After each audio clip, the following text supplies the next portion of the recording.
Halo, perkenalkan nama saya Ega Arifani, NIM 2114201051, kelas A2 Keperawatan semester 3. Video ini dibuat untuk memenuhi tugas UTS Keperawatan Maternitas 1 dengan dosen pengampu Dr. Margaret Sugianto, MKes.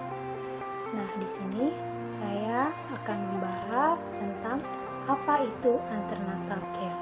Langsung saja kita masuk ke dalam pembahasan.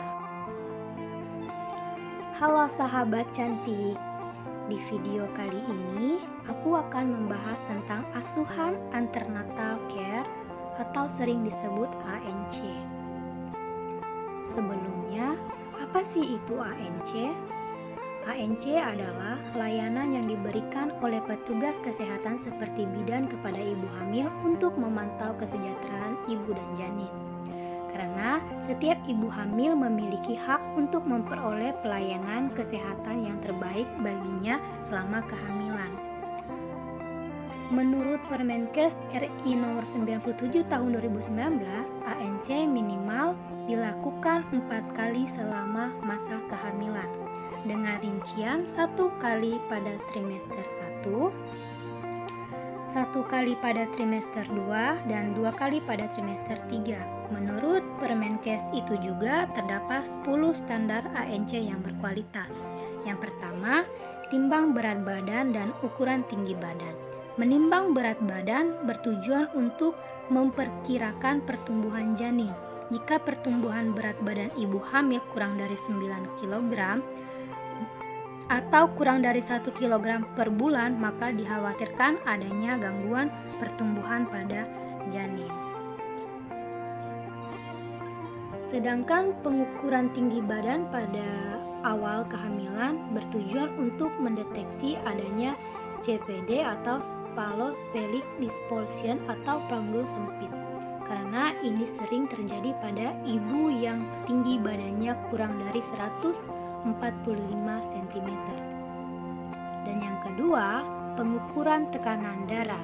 Pengukuran tekanan darah secara rutin pada ibu hamil bertujuan untuk mendeteksi adanya hipertensi kehamilan, karena tanda itu juga dapat menyebabkan preeklampsi dan eklampsi.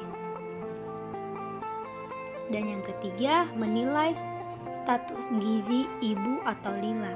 Dengan mengukur lingkar lengan atas lila pada ibu hamil, pengukuran lila dilakukan pada pemeriksaan pertama kehamilan.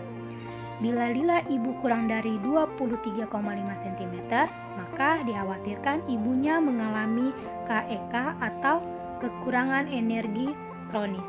Hal ini dikhawatirkan dapat menyebabkan lahirnya berat bayi lahir rendah. Dan yang keempat, pengukuran tinggi fundus uteri atau TFU.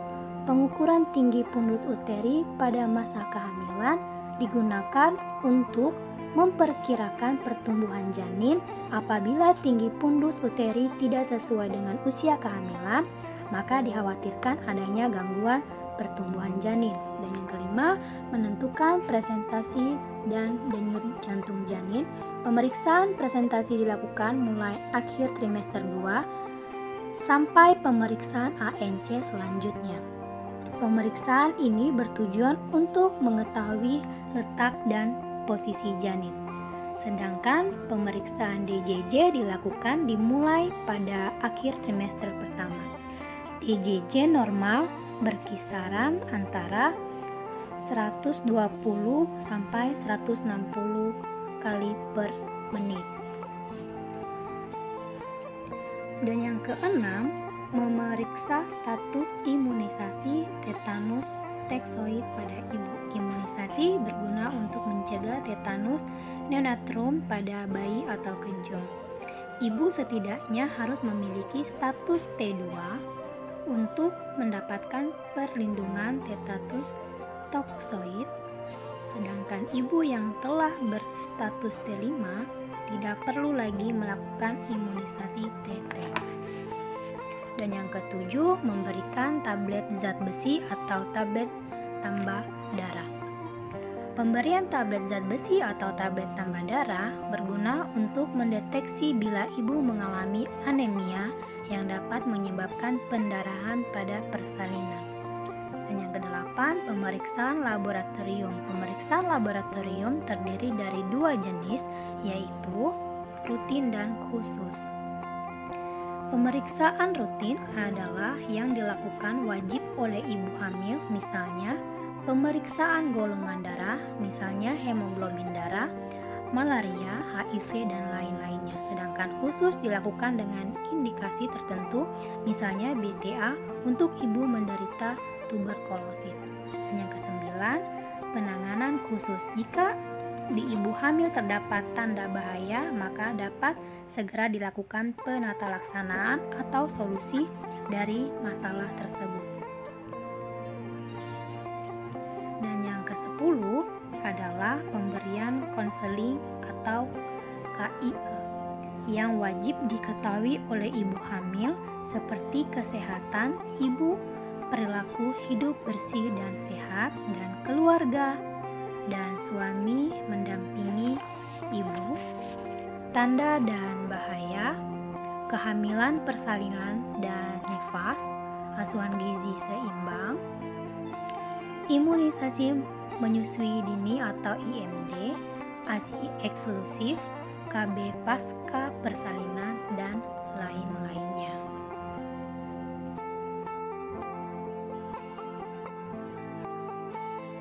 Nah guys, jika ada kata-kata atau pembahasan yang kurang dimengerti, saya mohon maaf. Di sini saya mengajak saudara-saudara untuk bergabung ke Universitas Pembangunan Indonesia Manado. Terutama untuk adik-adik yang baru lulus dari SMA atau SMK, saya sarankan untuk adik-adik bergabung ke Universitas Pembangunan Indonesia Manado. Apalagi yang mengambil jurusan keperawatan, karena di sana kita bisa internship ke Jepang dan kita bisa belajar ke sana bersama-sama. Mungkin ini saja penjelasan dari saya, dan saya akan memperlihatkan sebuah video kampus Universitas Pembangunan Indonesia Manado.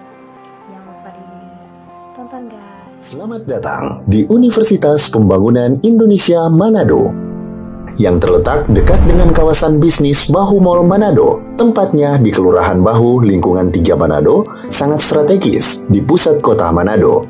Dibangun di atas lahan seluas 2,5 hektar, Universitas Pembangunan Indonesia Manado berdiri megah dengan ruangan 7 lantai, terdiri dari ruangan kelas, ruangan kantor, perpustakaan, laboratorium komputer, laboratorium keperawatan, pengadilan semu, dan laboratorium bahasa, kantin, serta rooftop di lantai atas.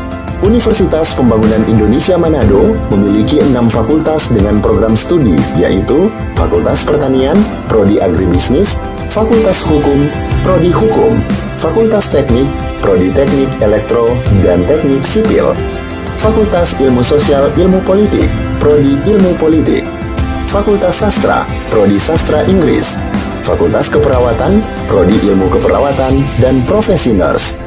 Didukung oleh sumber daya manusia yang berkompeten dan tersertifikasi, Universitas Pembangunan Indonesia Manado memiliki dosen dan tenaga kependidikan dengan latar belakang S2 dan S3 lulusan dalam dan luar negeri.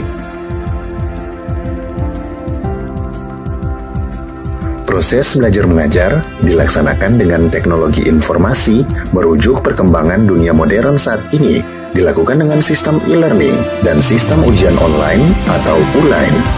Hasil tracer student Universitas Pembangunan Indonesia Manado dan fakultas menyebutkan lulusan UNPI sudah tersebar di dalam dan luar negeri.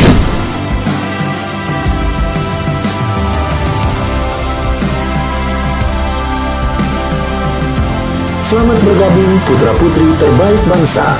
Kembangkan dirimu, raih cita-citamu setinggi bintang di langit. Kami siap menghasilkan generasi terbaik dan pemimpin di masa depan.